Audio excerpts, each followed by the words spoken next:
کیونکہ جہاں دو یا تین میرے نام پر اکٹھے ہیں وہاں میں ان کے بیچ میں ہوں۔ خداوند کے زندہ اور پاک کلام میں سے متی کی انجیل اس کا 18واں باب۔ اس وقت شاگرد یسوع کے پاس آ کر کہنے لگے، بس آسمان کی بادشاہی میں بڑا کون ہے؟ اس نے ایک بچے کو بلا کر اسے ان کے بیچ میں کھڑا کیا اور کہا، میں تم سے سچ کہتا ہوں کہ اگر تم توبہ نہ کرو اور بچوں کی مانند نہ بنو تو آسمان کی بادشاہی میں ہرگز داخل نہ ہوگے۔ پس جو کوئی اپنے آپ کو اس بچے کی مانند چھوٹا بنائے گا وہی آسمان کی بادشاہی میں بڑا ہوگا، اور جو کوئی ایسے بچے کو میرے نام پر قبول کرتا ہے وہ مجھے قبول کرتا ہے۔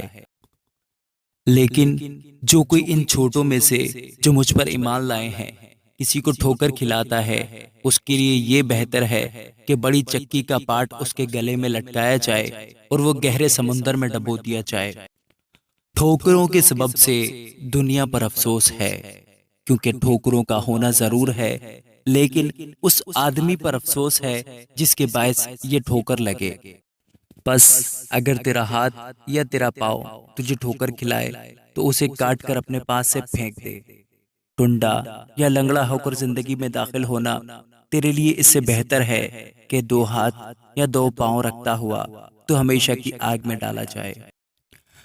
اور اگر تیری آنکھ تجھے ٹھوکر کھلائے تو اسے نکال کر اپنے پاس سے پھینک دے۔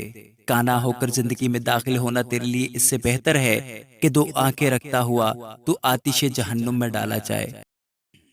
خبردار، ان چھوٹوں میں سے کسی کو ناچیز نہ جاننا، کیونکہ میں تم سے کہتا ہوں کہ آسمان پر ان کے فرشتے میرے آسمانی باپ کا منہ ہر وقت دیکھتے ہیں، کیونکہ ابن آدم کھوئے ہوں کو ڈھونڈنے اور نجات دینے آیا ہے۔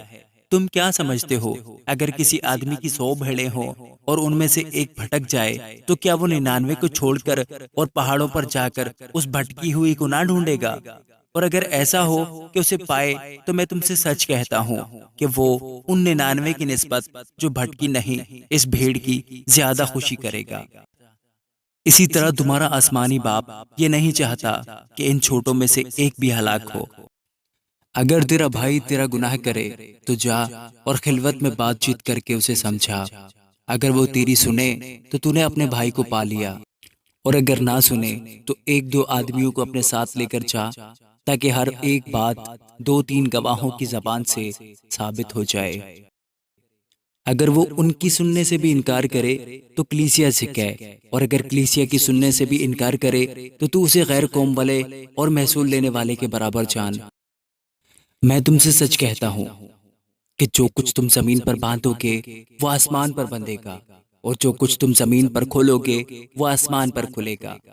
پھر میں تم سے کہتا ہوں کہ اگر تم میں سے 2 شخص زمین پر کسی بات کے لیے جسے وہ چاہتے ہوں اتفاق کریں تو وہ میرے باپ کی طرف سے جو آسمان پر ہے ان کے لیے ہو جائے گی۔ کیونکہ جہاں 2 یا 3 میرے نام پر اکٹھے ہیں وہاں میں ان کے بیچ میں ہوں۔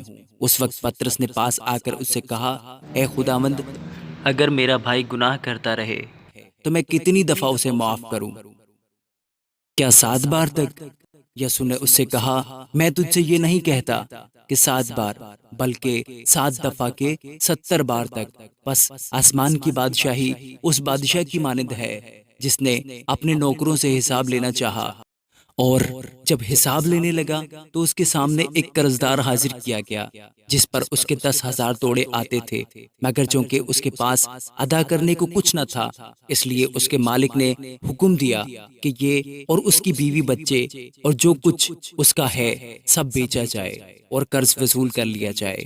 بس نوکر نے گر کر اسے سجدہ کیا اور کہا، اے خداوند، مجھے مہلت دے، میں تیرا سارا قرض ادا کروں گا۔ اس نوکر کے مالک نے ترس کھا کر اسے چھوڑ دیا اور اس کا قرض بخش دیا۔ جب وہ نوکر باہر نکلا تو اس کے ہم خدمتوں میں سے ایک اس کو ملا جس پر اس کے 100 دینار آتے تھے۔ اس نے اس کو پکڑ کر اس کا گلا گھونٹا اور کہا، جو میرا آتا ہے ادا کر دے۔ بس اس کے ہم خدمت نے اس کے سامنے گر کر اس کی منت کی اور کہا، مجھے مہلت دے، میں تجھے ادا کر دوں گا۔ اس نے نہ مانا، بلکہ جا کر اسے قید خانہ میں ڈال دیا کہ جب تک قرض ادا نہ کر دے قید میں رہے۔ پس اس کے ہم خدمت یہ حال دیکھ کر بہت غمگین ہوئے اور آ کر اپنے مالک کو سب کچھ جو ہوا تھا سنا دیا۔ اس پر اس کے مالک نے اس کو بلا کر اس سے کہا، اے شریر نوکر، میں نے وہ سارا قرض تجھے اس لیے بخش دیا کہ تو نے میری منت کی تھی۔ کیا تجھے لازم نہ تھا کہ جیسا میں نے تجھ پر رحم کیا تو بھی اپنے ہم خدمت پر رحم کرتا؟ اور اس کے مالک نے خفا ہو کر اس کو جلادوں کے حوالہ کیا کہ جب تک تمام قرض ادا نہ کر دے قید میں رہے۔ میرا آسمانی باپ بھی تمہارے ساتھ اسی طرح کرے گا اگر تم میں سے ہر ایک اپنے بھائی کو دل سے معاف نہ کرے۔ آمین۔